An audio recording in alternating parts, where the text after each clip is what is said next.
Nanded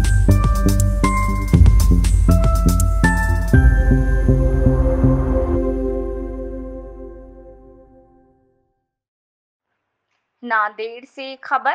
Rashtrawadi Congress party के राष्ट्रीय अध्यक्ष और राज्य के उप मुख्यमंत्री माननीय अजीत दादा पवार के जन्मदिन के अवसर पर नांदेड़ जिले के नया गांव तालुका के घुंगराला में 23 जुलाई को कृषि रत्न हाई टेक नर्सरी घुंगराला में किसान मार्गदर्शन बैठक का आयोजन किया। ये कार्यक्रम राष्ट्रवादी कांग्रेस पार्टी के राज्य महासचिव और कार्यक्रम के आयोजक बसंत पाटिल सुगावे के नेतृत्व में संचालित किया। इस बैठक का उद्घाटन ए प्रताप राव पाटिल चिखलीकर के प्रतिनिधि प्रवीण पाटिल चिखलीकर ने किया। इस कार्यक्रम के अध्यक्ष संभाजीनगर क्षेत्र के विधायक विक्रम काले थे।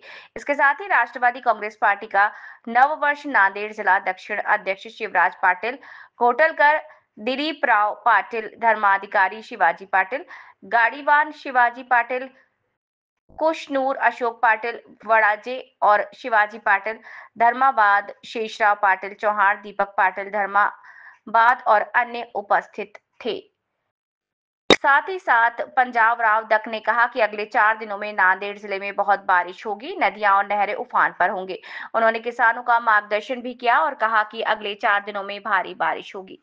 उन्होंने ये भी व्यक्त किया कि किसानों को अगले 4 दिनों में बारिश से सावधान रहना चाहिए। राष्ट्रवादी कांग्रेस पार्टी के राज्य महासचिव और किसान बैठक के आयोजक बसंत पाटिल वहां मौजूद थे।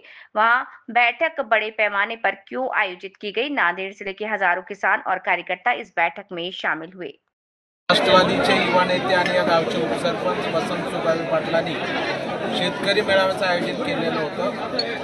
या राज्याचे उपमुख्यमंत्री आमचे नेते माननीय नामदार अजितदादा पवार साहेब यांच्या वाढदिवसाचं औचित्य साधून हा कार्यक्रम या ठिकाणी घेतलेला होता आणि या कार्यक्रमामध्ये आपल्याच मराठवाड्याचे सुपुत्र शेतकरी पुत्र हवामान तज्ज्ञ श्री पंजाबराव दक यांचं मार्गदर्शन सुद्धा आयोजित केलेलं होतं। आताच त्यांनी सुंदर असं मार्गदर्शन आमच्या उपस्थित असलेल्या जवळपास 1500 शेतकऱ्यांना केलेलं आहे आणि कशा पद्धतीनं शेती करावी आणि नवीन तंत्रज्ञानाचा वापर करून हवामानाचा अंदाज घेऊन ही शेती कशी करावी आणि ती फायद्याची कशी करू शकतो हे सुद्धा अतिशय शास्त्रीय पद्धतीनं त्यांनी सांगण्याचं काम आमच्या शेतकऱ्यांना केलेलं आहे। निश्चितपणानं दिवसेंदिवस शेती ही प्रत्येक ज्यांच्याकडं शेतमाल आहे किंवा शेतकरी आहेत ती कमी कमी होत चालली। घरामध्ये 2 भाऊ त्याचे पुढचे 2 मुलं, त्यामुळे ही अल्प शेतकऱ्यांकडं आता मोठे शेतकरी आहेत त्यांच्याकडं अल्पभूधारक व्हायची वेळ आली। असं असताना कमी शेतीमध्ये जास्त उत्पादन कसं घ्यायचं याचं सुद्धा तंत्र शुद्ध पद्धतीनं मार्गदर्शन पंजाबराव दक साहेबांनी केलेलं आहे आणि त्यांनी सांगितलं की आज सुद्धा दुपारनंतर भरपूर पाऊस या जिल्ह्यामध्ये पडणार आहे आणि मराठवाड्यामध्ये येणाऱ्या 4 दिवसामध्ये चांगला पाऊस पडला आहे। गेले अनेक दिवसापासून आपण पाहतोय, नव्हे तर गेल्या अनेक वर्षापासून पंजाबराव दक यांनी जे काही हवामानाबद्दल अंदाज केलेला आहे तो खरा ठरतोय। त्यावरती आमचे शेतकरी विश्वास ठेवतात, पेरणी करतात, त्यामुळे शेतकऱ्यांना फायदा होण्याचं काम त्या ठिकाणी करतंय। मला वाटतं अशा पद्धतीनं शेतकऱ्यांचं एक भलं करणारा व्यक्ती आपल्या मराठवाड्यामध्ये असेल तर मला वाटतं शासनानं त्यांच्या पाठीमागे खंबीरपणानं उभं राहिलं पाहिजे आणि त्यांना योग्य ती मदत सुद्धा केली पाहिजे। यासाठी मी निश्चित त्याच्यानंतर खूप चांगलं काम आहे।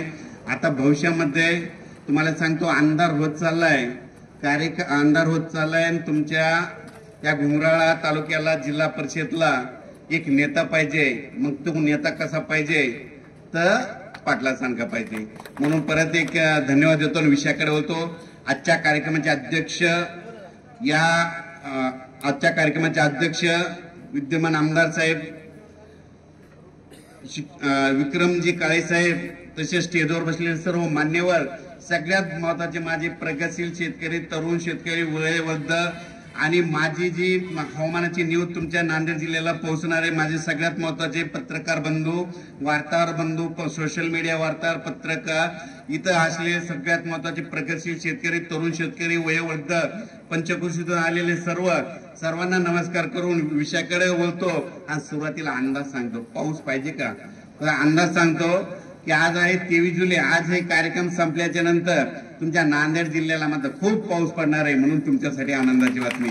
त्याच्यानंतर 23, 24, 25 तुमच्या शेतामधून पाणी असं वाहल असा पाऊस पडणार आहे, म्हणून ही एक प्रथम आनंदाची बातमी.